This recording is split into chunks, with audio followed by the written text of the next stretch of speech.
Hey guys, Evan here. Today I've got something pretty cool to show you. The SMP server that I play on, we're getting ready to wipe, and so that means that it's time to come up with some new ideas about what I'm going to do with my next base on our next world. So with that in mind, I've been playing around on the redstone server, and today I'm going to show you the second part of that item stand selector. I'm sorry, the armor stand selector that I had previewed in my last video. So that turned into a full-blown armory, and I just want to give you a quick tour of it today.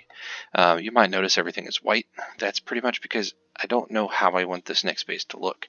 So when I'm designing stuff without a theme, I do it in white concrete because I feel like later I can turn that into pretty much anything, and it kind of keeps the slate blank.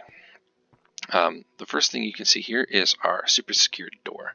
So this is actually an item frame lock, and this is the combination for it, but because of the type of door we're using, you put the combination in, and all it needs is a single pulse for the door to open. And I'll break into the redstone a little bit and show you how that works. To get out, you just step on the pressure plate, and that will also pulse the door. And we have a timer outside, which is actually a customizable pulse extender, so that we can decide exactly how long we want the door to stay open before it closes again. Now, here's the armory itself. On the walls here, we've got everything from tridents to crossbows, bow and arrows, elytras, which is just a skinned elytra, by the way, our rocket storage. Over here we've got all our tools and swords. Got a couple enchanted swords here. Some of our favorite potions. We've got some Ilmango version notch apples. All of our most commonly used enchantments, which is most likely just mending or unbreaking. And then we've got a nice enchanting room over here. You might have noticed all of these anvils here. So this is an actual anvil dispenser. So if we have a anvil that breaks on us, we just press the button and it spits out another one. You can use it on the floor. You can leave it in the wall, whichever floats your boat. Of course, we got a little grindstone. Got some nice matching gassed banners here. Then, of course, what y'all came to see is the actual item frame selector itself. So this is a 1x1 design. Let's say I want to choose a set of armor. I'll choose the main set here, and I'll just press the button. You heard an arrow down there that broke it, dispenses the next item frame. When it's ready to be equipped, the lights come on, and you'll also hear a little ding up in the ceiling.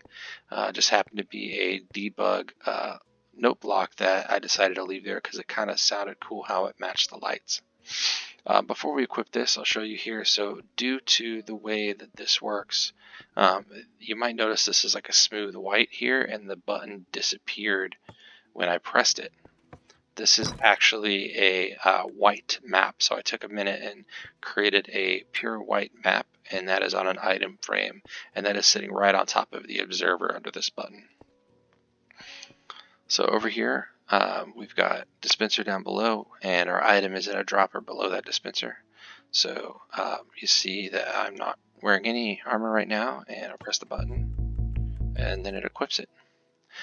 A pretty cool side effect of this too is if you use the Armor Stand mod by Ilmango, you can actually enable the arms on the armor stands, and they're able to hold swords and shields and other tools. So you can actually use this as kind of like a tool selector too, or if you just have your armor with your sword and shield, you can get the whole set in one go.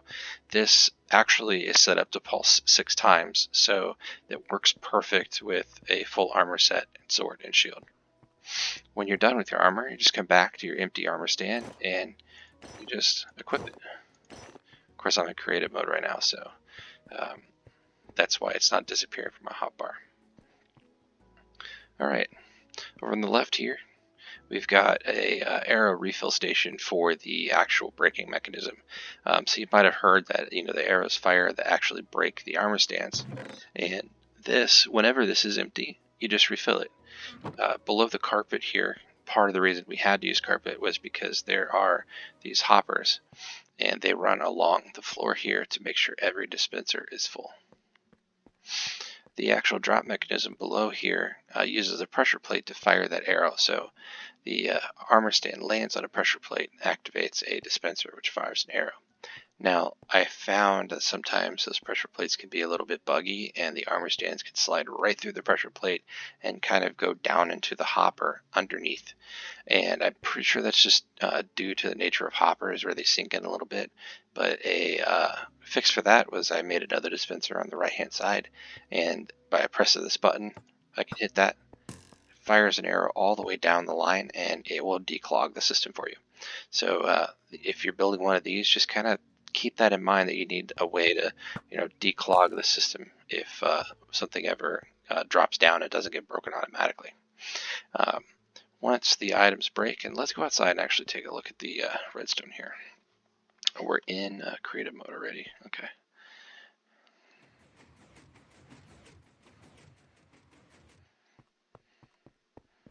All right. We'll talk about the door redstone in a minute, but let's come down here first. So you can see here, you got the arrows here from the declogger, and that's just fires it down the line there. But then these are the dispensers here that fire one-on-one for each pressure plate that's here. So when you first press the button to select your charging battery armor stand, it fires a pulse when the button is initially pressed through this line. Then it fires a second one when the button is depressed, which if it's a wooden button, it's going to be a little longer than if it's a stone button. So I would highly recommend the wooden button because the timing just seemed perfect for it. And you'll have to play with it too. What happens is when it reaches this point in the line, it branches off and goes two ways. It goes up and opens and closes the floor, and it goes out the back and up to the top to actually dispense the new armor stand. Because of the one tick pulse that the observer gives out, the first time the button is pressed down, then the first pulse will extend the piston. It'll grab the slab and pull it back. Then the second pulse that goes through the line will push the slab back into place and release it.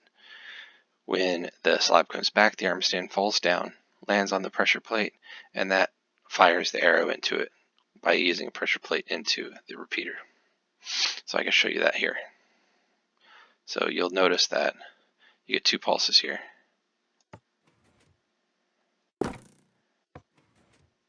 Okay, and then you see the armor stand fell down, it broke, and the items are quickly collected and shot down the line. The back half here, so I'll show you how this works real quick.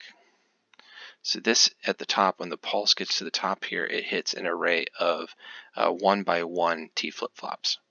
So I have an item down here in this bottom dropper, and that just sits there, and then when the pulse comes through the first time, it gets shot over and up into this dropper, or this hopper, sorry, and this hopper pushes it over into this dropper. When the button that is in here is the item, and it could be any item you want, when it gets into this dropper, then the comparator sees it, and it primes the dispenser right here, which drops the next armor stand. So I'll go ahead and press this debug button here. You'll see that turns on, and we get an armor stand that drops. Now, the second pulse that comes through when the button depresses, and it didn't do it this time because I have the button here and not down there on an observer. So if I press it one more time, you'll see that that resets, and it's ready for the next pulse.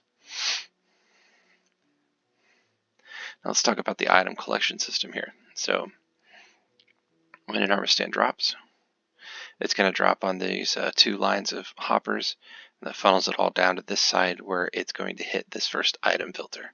This item filter, all it does is pull the armor stand out, and it sends the armor stand through this dropper silent elevator all the way to this hopper line at the top. And I've got this hopper line filled with armor stands. So it's always going to be able to reach the end because it's full. And it'll find the one that needs the next armor stand, and it'll drop it in there. The rest of the items skip on by, and they go over to this little item elevator and are sent up, and they're put in storage right here. So this is the party suit, it looks like, that we had selected because that's the last one. And When that happens, it also lights up those lights that you saw in the room through this redstone line right here. So let's go back in the room here and Charging battery. we'll Charging battery. hop inside here. And I'll actually throw an armor stand right there. So that's so I can show you how the outside works here. Alright, so when you press that button that's on the wall inside, it hits this line here, comes down, and it temporarily pushes this piston together with these two observers. These two observers will do a closed circuit, which will fire this dropper here and the dispenser above it about 6 times. So if I press this button here, you'll see what that means. And you probably heard all that equipment get thrown onto that armor stand upstairs.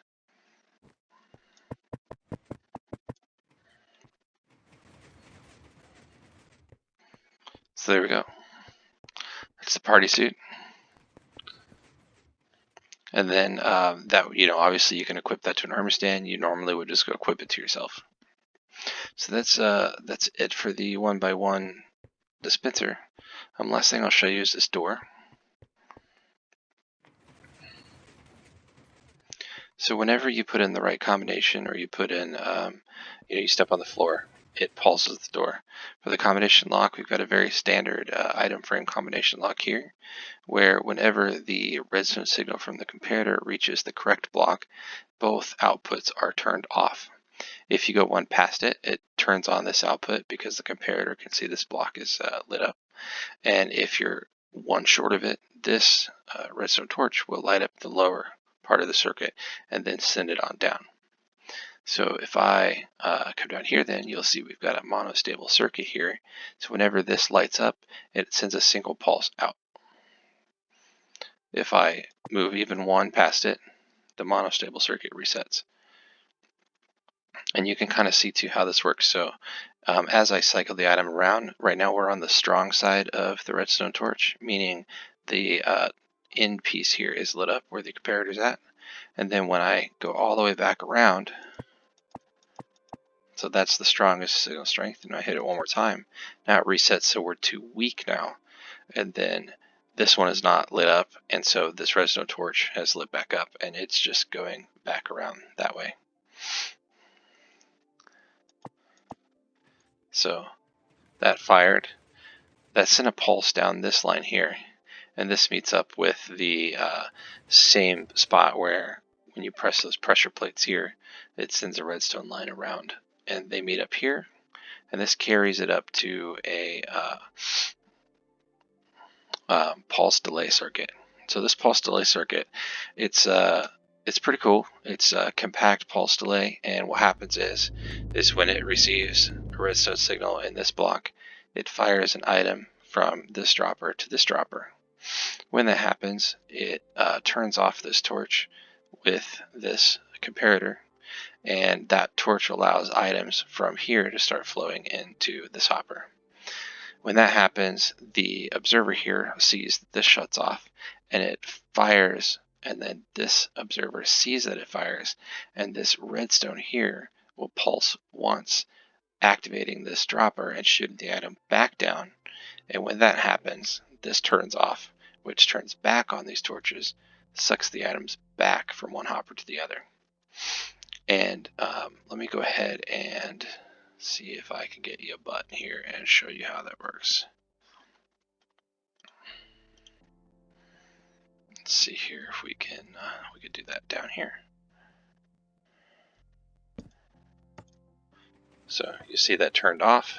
The items are getting sent over, and then the items are going to get sent back again. And when that happens, it comes up to the top here. And due to the way the door is built, the door is 90% observers, and so it only requires a pulse change. It doesn't require a certain on or off pulse to activate. It just looks for, is the pulse different than it was a second ago?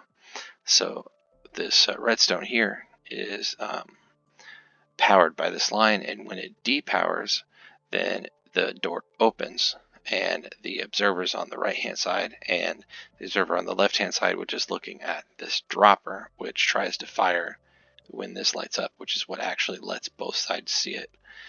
That's how this is activating left and right side at the same time. So I'll show you that one more time here. Maybe. And then you can see it close again.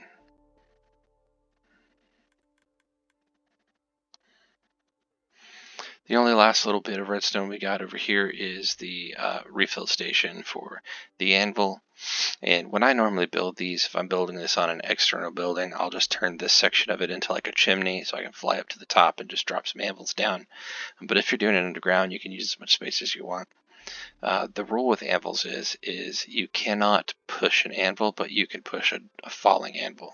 So you have to just kind of play with your pistons with the circuits here so that you do the push while the anvil is falling.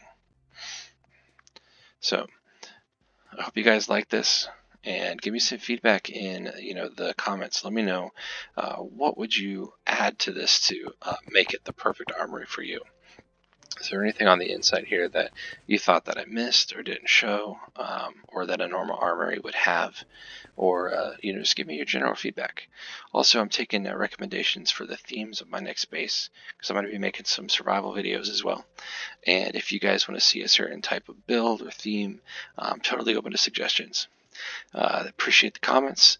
Like and subscribe if you're interested in seeing more content like this, because I'm going to start designing more, I guess you could call them modules, for my next base, different rooms and things that I want to do. And hopefully you guys like these videos, and I will do more in the future. Evident out. Thanks.